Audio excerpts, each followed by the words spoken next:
Thanks so much for watching. Today, we're going to be talking about what to look for as a caregiver when you're picking a home care agency to work with. And I'm super excited. I have Tania Williams here with me from Homewatch Caregivers in Long Beach, California.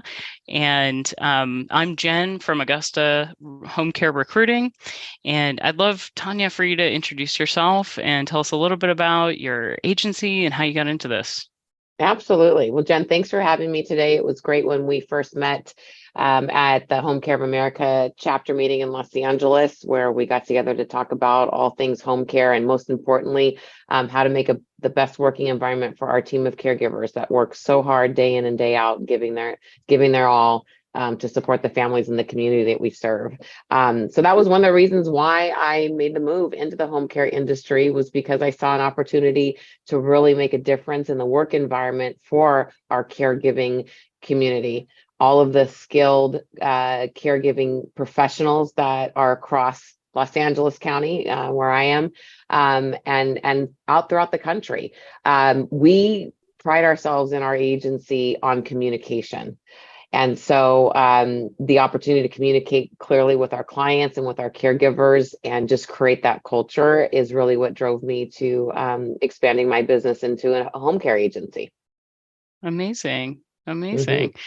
And just so you know a little bit about Augusta Recruiting, I help home care agencies owners recruit more caregivers, and we do it through your existing recruitment channels with a software platform we built that is almost like Tinder, but matching a caregiver to an interview. It's kind of amazing. And I got into this in 2009, actually, a very long time ago. I started as a caregiver, and that's really what made me passionate about all things senior care. Is having that experience of actually working in a memory care community. And after that, since then, I've been working with home care agency owners and senior care businesses in a whole bunch of different capacities, and now starting this business, helping home care agencies find the best possible caregivers to work with them, so that way the caregivers can give the best possible care to the clients that they work with. So yeah, I'm super excited to talk about this topic today because I know Tania's got a lot of really good feedback on it and some really good suggestions for caregivers who are looking to get into a home care agency that they really love working with. So we're going to go through some of the things to look for when picking a home care agency as a caregiver, because there are options out there, and we want to give you some tools to help you think about what might be a good fit for you and why. So Tania, do you want to start? I know one of the things you were thinking about as we kind of were planning what to talk about was thinking about who the ideal customer is for the agency. You want to talk a little bit about that? Absolutely. So I think I would coach anyone when they're looking for a new opportunity, a new job, staying within the same career path that they're in, to always really understand what is the client, the customer base that business is serving, and focusing on marketing to, because those in our industry those clients are the ones that you would be providing care for. So if you're talking with an agency that you're looking to join or apply for, one of the things that's really important is to read online, talk to the people who are interviewing you at the agency, ask them, who do you market to? Where are your clients coming from? What type of care do they need? And therefore, what types of clients would I then be matched with? And as you hear them answer that very open-ended question, right? You're asking them to tell you, hey, what do you do to market? Who are your clients? They should be explaining to you, and you're listening. That's going to be who you're going to be matched with. And then you need to think back on, okay, I'm hearing the clients that they serve. Is that the level of care that I am interested and skilled and ready to serve? Or maybe the clients they have don't need as much complex personal care, and that's where you prefer to work in. So is it a match just simply from what are the client needs, because that's the body of work that you would be matched with at that agency? every agency sort of identifies their own niche, meaning like their own specialty of clients that they seem to have gotten a really good connection in the community, and therefore are serving a lot of, say, complex personal care or a lot of companion care.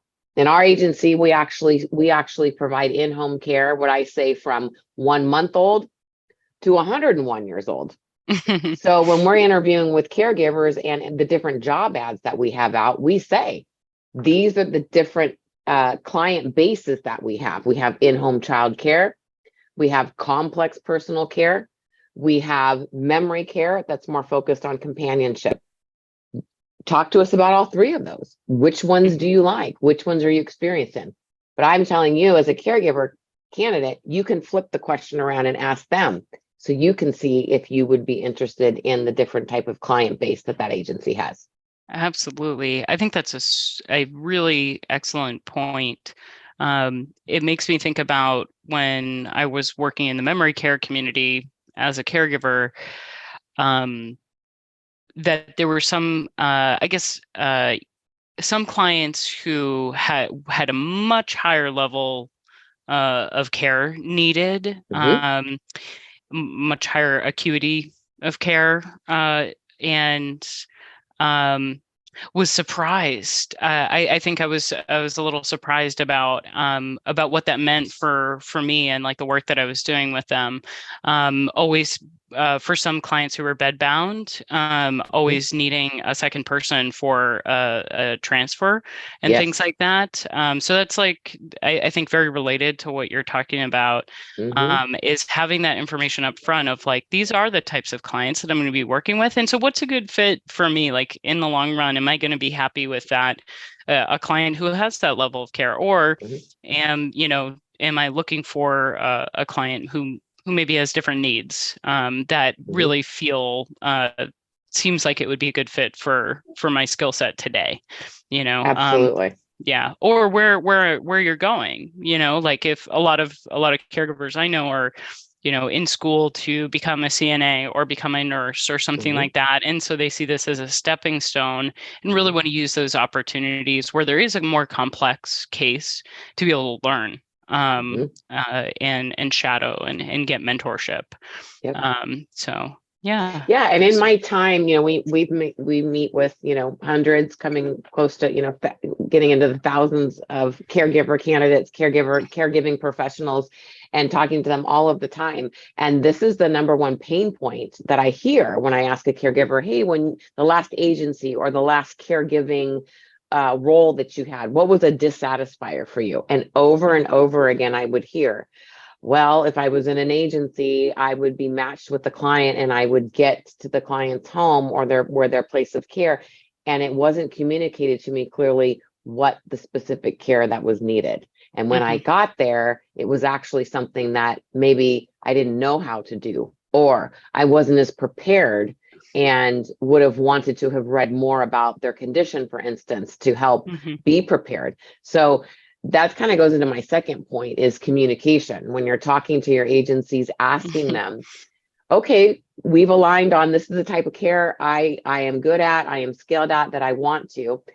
How do you go about interviewing the clients to know if you're going to sign them with your agency? And how do you introduce me to that client when we're ready to start care? How do you communicate with me, and how do I communicate with you if something's not right or I have a question once I start working with clients?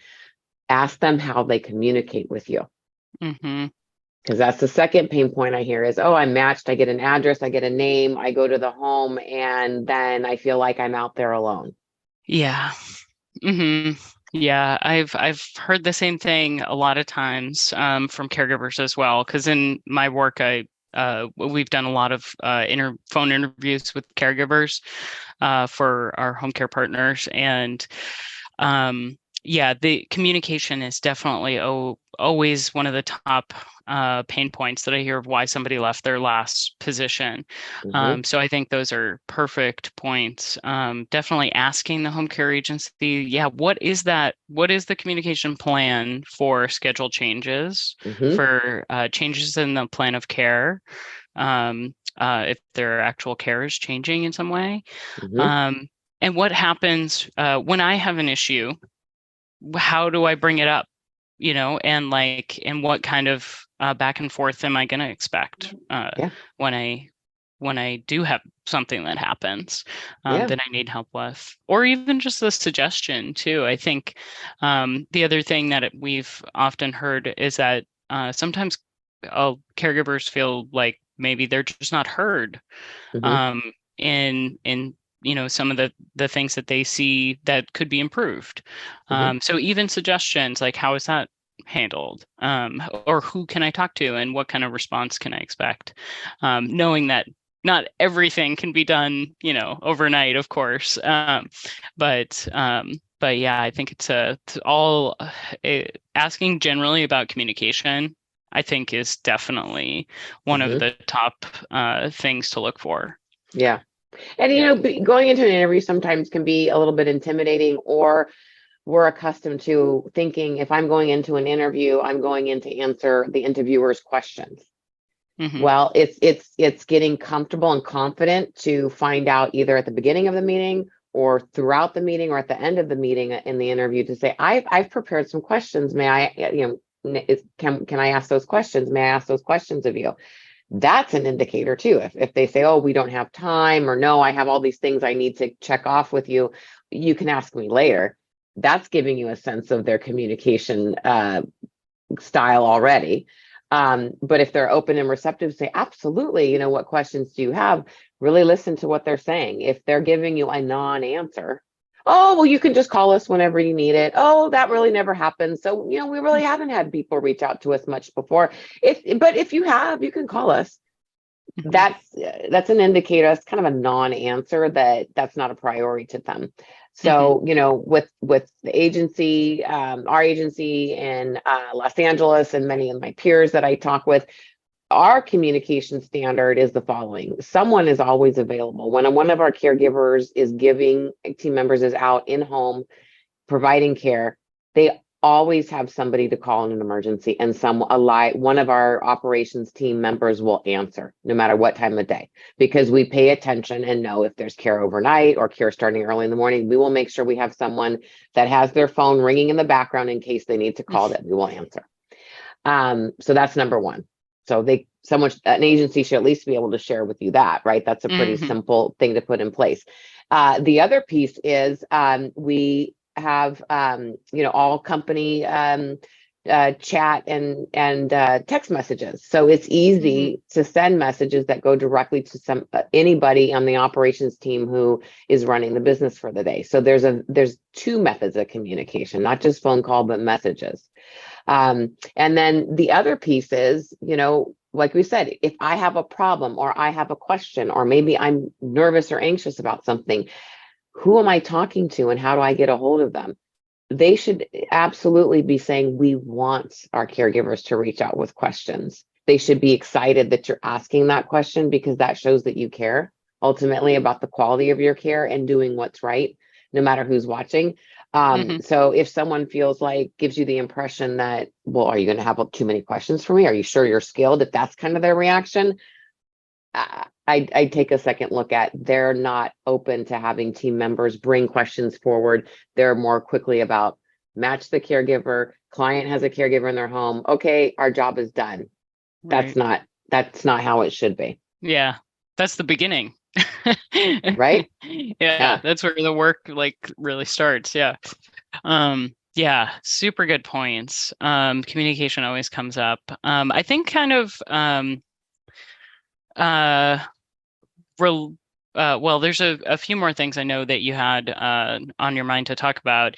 One of them I feel like kind of ties into that communication pretty well, because it's especially when you're thinking about questions that you want to ask the home care agency, um, and the type of response that you're going to get from them. One of the things that always comes up in my conversations with caregivers is career advancement opportunities, and how and what that looks like as Mhm. a caregiver, and what they can expect in regards to that. So like, because they're the initial training kind of portion of getting started with a new agency is a part of that. And then there's also like continuing education as well, and like how that works. Yeah. So I don't know. Would you like to talk a little bit about that? Sure. I think no matter what stage of your career or what goals you have, um, having a sense of what opportunities or even just continually sort of validating your skills so that you can continue to be at the top of your game as a caregiver, an agency should have a plan for both. Right? Because not every person wants the same thing out of their career or, what their personal goals are outside of work. Everybody is different. So is the agency, the person that you're interviewing with, the operations team you're going to be working with, do they take the time to even ask you, what are your career goals? Why are you seeking a role as a caregiver, and understand what you're looking to do in your life in general, as well as your work? If they're not starting there to get to know who you are, be sure you tell them, right? And see how they respond, and then in kind, asking them, hey, my career goal is I'm going to be starting as an RN soon, an RN program, and my career goal is to work part-time. Are you flexible around having shifts that could work around my school schedule that's going to change every quarter, and how might that work?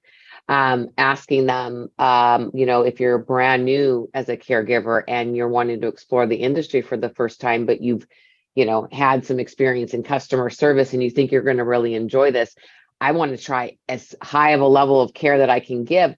Do you train? How can I learn how to do care?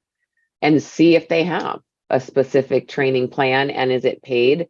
And do they have, the proper modality to treat you or to teach you in? So we have a training room fully equipped with a hospital bed, with fully functioning training mannequins, that are jointed, and the limbs, and move as close as possible to a human body. We even have a baby training mannequin too, because like I said, we do childcare too. And we go through all of the certified nursing assistant skills and the curriculum that one might study if you were wanting to become a CNA. And so that could prepare you for some of your nursing classes. It could prepare you for going into a CNA training course. You can learn a lot of that with us. So I think we have a great response to that, because we're prepared, and we want caregivers who are joining us, if they want to advance, we're here to teach them. However, we also validate caregiving can change. Caregiving can become something that you feel you've done for years, so you know it all. But there's always another trick or a way to make it a little bit easier on you, physically on your body, or easier on the client. There's so many ways to go about it. So we do training even with our most experienced caregivers to share best practices. So that's what we do. So it's a variety of approach, and ideally you'd want to work with an agency who has a variety of options for you, no matter what you're looking for. Yeah, definitely. That's amazing. I love that you have a real training room where you can practice on real life things. I have a very short horror story to share. My very first in-service as a caregiver, there's in assisted living and memory care, they call them in-services. I think in home care, we call it training and continuing ed. But anyways, my very first in-service as a caregiver, I lifted a resident incorrectly. I probably should have gotten a second person. Everybody was fine. Like no injuries. I could have thrown out my back, and basically my supervising nurse was watching as I was doing this. And so she pulled me aside and said, "You did that wrong. Lift with your legs or get a second person." And she had me sign a piece of paper saying, "You did it wrong." Yeah. That was my in-service on lifting and transferring. Yeah, I know. So from a former caregiver to all of the future caregivers out there and current caregivers, I think it's really important to look for home care agencies that have a solid training program, regardless of whether or not you've got that experience or if you're brand new to the industry. So that way, it's not really, especially for people who are new to the industry, it's a great way to like really get a sense as like, this is what I'm going to be doing. This is what it's actually like. And giving you the confidence to go out there on your own and be able to do it. The other thing I know you talked about before was also, looking for agencies that have a way to promote from within, and have that as a part of the culture of their business as well. So I think that's another really important point too, is asking home care agencies, like, if my part of my career goal is that I kind of am interested in what happens in the office, in the agency office. Like I would, I've taken some college classes before. Like I think I could be good at scheduling maybe, or, something like that. Like, is that type of opportunity available to me? I think that's another good question for absolutely. Yeah. And finding out, what is the goal of the agency? How big is big for that agency owner or the agency if it's part of a larger network? Because if an agency is growing and their goal is to get bigger and bigger and cover more areas of the market, acquire more clients, then they're going to need to scale the number of roles that are in the operations team. And so that could be a really compelling reason why you might go with that agency over another. If you want to move into an operations role and they're telling you we're a growing agency, there's then a stronger potential and asking them about that. How do you plan to grow your operations team? If you're talking to an agency owner and they're of a certain size and they are running a great, robust business of a certain size, and every person in the office has been with them since they first opened the office and they don't see any more positions being added or changed, then you can at least ask them to know, well, are there backup roles? Like, have you ever considered doing a part-time, train somebody on some scheduling to back somebody up? And it could be a hybrid role, caregiver, and then every once in a while do something in the office. There's so many different creative ways that an agency, a business runner, can craft career pathing for their entire team. And find out if you're talking to a company that is creative and looking at how they can maximize everybody on the team. And still have it make a positive impact to the business. Because don't get me wrong, every business has a budget, right? They can't have 15 people working in the office if it only calls for 5. But if it's a company that's looking to be flexible and always ready, and so they have some ability to do hybrid roles to help them flex up when it's peaking, and then if it's flexing down in the office, then that person could then pick up more caregiving shifts during that time, and that goes back and forth. That's a really cool way someone could approach it. So just find out, ask them, and find out if that aligns with what you're looking for.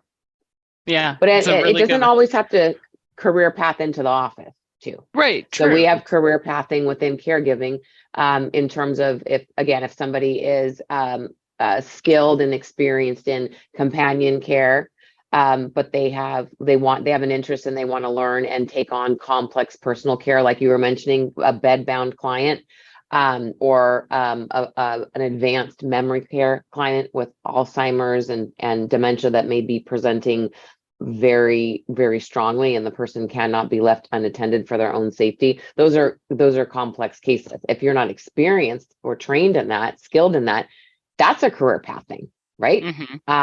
And so finding out how you can do that. And here's the last piece I would say is, as you mentioned, is a stepping stone. So we have a lot of connections with home health agencies, with nursing schools. And so your career pathing may be out and leaving the agency one day, but how does that agency then maybe support you again with flexible shifts so you can be in school and working caregiving, in a hybrid, in a flexible setting that you don't have to always be full availability 7 days a week. You have availability around your class. Can they accommodate that? Are they connected that you could work with them while you're in school, and then they'll be happily introducing you to the home health agencies that they trust, and you become an RN there in home health, and they can help broker those introductions. I think that's a really good point, and one that's so overlooked in home care is that I think it's more common in like I feel like the software world maybe is that idea of like your that it's not assumed that everybody's going to work for this company for 30 years, Hmm. like that. Yeah, most people, the reality, like, yeah, they do move on at some point for some reason. Oftentimes in our line of work, it's because they're going to school or something like that. And, Hmm. um, but, um, but yeah, I think taking that approach of like, yeah, maybe, if the next step that you want is to get that nursing degree, like that intro to the home health agency for that leg up, I mean, that could be invaluable. Yeah. I mean, that could be your first job as a registered nurse or as an LPN or LVN or something like that. And that could be, really meaningful to your career long term. So Yeah. that's amazing. I love that. Thank you. Um, so I know we talked about a few other things when we were planning this session today. Um, but to start to kind of wrap it up, I think really there's two last things. So one thing is finding out a little bit about the reputation of Hmm. a home care agency in general. And then the other thing is thinking about like pay and benefits because this is after all a job, right? Hmm. so Hmm. um so I guess on the reputation of an agency, I mean, what would you recommend to caregivers about how they could kind of investigate that a little bit? Sure. A lot of home care, as we know, it's very relationship based, and often clients, families are finding the agencies that they're working with or private caregivers through word of mouth, talking to people who have used caregiving before, or talking to their doctors, talking to other people, their neighbors. Um, in fact, it was funny. Our agency, when we first started, our very first client came from a neighbor of mine talking to her friend whose parents needed care. Hmm. And that was one of our very first clients. Right. No marketing was done other than letting my neighbors know, that Yeah. that this is a business that we have. But the same should be for how is that agency also marketing themselves to the community beyond the word of mouth, and seeing what's online. Do they have a strong digital presence online? Whether they helped develop that, or people, other past clients or past employees were putting comments out there. So just start Mhm. Googling that specific location, see what's on their Google site, see what's on their actual site themselves, see what if they have a Facebook page, what digital content are they putting out there. And so not everything everybody writes, it's coming from that one person's point of view. So it's not like you need to put all of your decision on that agency based on, say, one or two, unhappy clients. But if you're starting to see a pattern of what people are saying, right? Like they always answered the phone. They always communicated. They answered my questions. Like, that's, if you saw a lot of that kind of similar sentiment in online commentary and reviews for that agency, you kind of get a sense of what they're about, you know? Or my care, I can't think of another example, but you'll start to see common themes, I guess, is my point. And that gives you a Yeah. little window into what it might be like working there. Yeah. And then, sorry about that. And Mhm. then the other thing is, ask them if there's an opportunity when you're when you go in for the interview, uh, if there's other team members in the office, no matter what their role is, ask to say hello and ask them, hey, what do you like about working here? Totally. Mhm. Yeah. Yeah. Yeah, especially that training time, orientation time, you might meet, Hmm. two, three, four other caregivers, maybe even more, Hmm. depending. Hmm. And that's a great way to find out a little bit more, like what made you decide to take this job. Well, you're still at the beginning there. Looking online, it's a very good point. Or I Hmm. feel we're connected on this. One or two weird reviews, that's going to happen. It's the Hmm. internet because anybody can put a review up there, right? But when Yeah. you see a pattern of online reviews, and it's many Mm-hmm. of like, this is a good thing or this is a negative thing. That's something to take into consideration, I think. Mm-hmm. But yeah, checking those online reviews and yeah, on their website and Google, Facebook, all the social media things where you can check out their reviews. So Yeah, and definitely. if you saw something that gave you pause, but there was still something that was compelling you to that you were Right. interested in that agency, ask them about that. Because Totally. they may have an answer to say, you know what, we did struggle at a point in time, and you can see that in our reviews. You're right, and this is what we did to make it better. Hmm. That's a very positive response that would encourage me to want to, hey, I may want to work with this agency because they know they can make mistakes, they own up to it, and then they work to solve them. Right. Yeah. Nobody's perfect, right? So Hmm. it's a really good point. It's just asking about it. Um, Yeah. I don't think we so ask then, enough questions as candidates. I think we sometimes feel intimidated, and we have to be the one to show, mhm. and you need to find out for yourself too, right? So before Yeah. you make a decision. Yeah. Yeah. Totally. Okay. So last but definitely not least, let's talk a little bit about pay and benefits. What Hmm. should caregivers be looking for? Sure. I think they should be looking for just a clear answer. When you Hmm. ask, hey, can you let me know what the position pays, that the answer is very clear, and you understand exactly what they're saying in terms of, if you have a range, what does it take to be paid at certain points in the range? And if you're offering me the role middle of the range, entry point of the range, why? And how can I move up to the top of the range if I'm looking for that they have a clear answer. So again, it's just asking the question and listening. And if you're not getting a clear answer, ask them to clarify. And if Yeah. they still don't have a clear answer themselves, I think that could be a possibility where you may want to, think about it. Because if they're not clear about how they're compensating caregivers who are coming to work, then what else might they not be clear about, or what else might they not be organized about? So with us, we have a very clear pay range, and it's broken into 4 quadrants, and there are specific skills and experience level that line up under each quadrant. And so we have no problem pulling out Hmm. that slide and showing them. And this is, especially if we're making an offer, and this is the offer, and pointing and explaining why. And it's very clear. And then the ability how to move up, we're very clear about that too. So I think it's just, it's just the only way to be, is just to be open about it. Agreed. Agreed. Yeah, that's amazing. I think that that was totally what I was thinking as well, is that having that clear expectation of just, here's what my offer is right now and why. And that gives you the expectation of what, okay, here's what I would need to do if I want to make more, Hmm. basically, is get this other training, get these other skills under my belt, this level of experience, whatever it may be. The other thing to note that you had pointed out to me as well is that, especially in California, there's pay transparency laws Hmm. as well.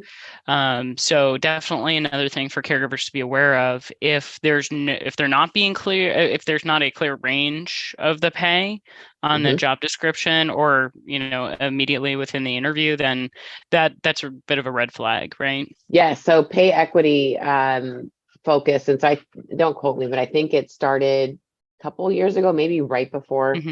um, in 2019. I think Colorado led the efforts there first, where they Hmm. had at a certain point at the beginning of one of the years, that every job posting for a role based in Colorado needed to specifically state either what the specific salary was or the range. But Hmm. this is not new in terms of, like, um, many public, like government and municipality jobs, like that's a requirement that they have always posted the range of the salary, government Hmm. jobs, local Right. county jobs. So it's just very similar, but now for all jobs. So Colorado started it. California's adopted it. I think it's effective January 1 of 23, where those must be stated there. Well, we've been doing it even before then, because it's like, we didn't want somebody applying and thinking maybe it's, like working in a hospital, and you could make potentially, a certain amount more if you're a CNA or an LVN, and they had salary expectations that weren't in line with our ranges. Right. So we were happy to put it at the beginning. So it helped impact the quality of the match when someone's applying, that they were expecting what we were offering to begin with. Totally. Yeah. Mhm. I think 100% reasonable to like give people that Yeah. expectation up front. But and one thing is, the hourly pay is one thing, but also, mileage reimbursement when you're driving a client, if they do that, or driving from one client to the next, if that's applicable in your state, you get mileage reimbursement. As their vacation accrual, like what are all of the elements of what you would get from, cash compensation from your hourly rate, but what else? And are they crystal clear about how you would earn those and when you would see those show up? That they have clarity around that. Therefore, they're treating everyone the same. And then what they're offering and making sure that you're tapping into it. Yeah, totally. Mileage reimbursement is definitely one to ask about right now for sure with the gas prices in Southern California. So it's a great recommendation. Yeah. And I'm so glad to hear that you have such a strong level of clarity around it. Makes it, it's confidence inducing to hear that. So Well, thank you. Tania, it has been such a pleasure to talk with you. And I hope the caregivers who get an opportunity to listen to this, hopefully you guys got something out of it and feel like a little bit more prepared to go to your next interview with a home care agency and think about what you want to ask them. And if you want to get in touch with Tania on this video, we'll make sure to put contact info in the description and the comments and all that stuff. And same with me as well. If you want to, if you know any home care agencies who want to talk about recruiting. And thank you so much, Tania. All right, Jen. Thank you. It's great talking as always. Have a great day. Yeah.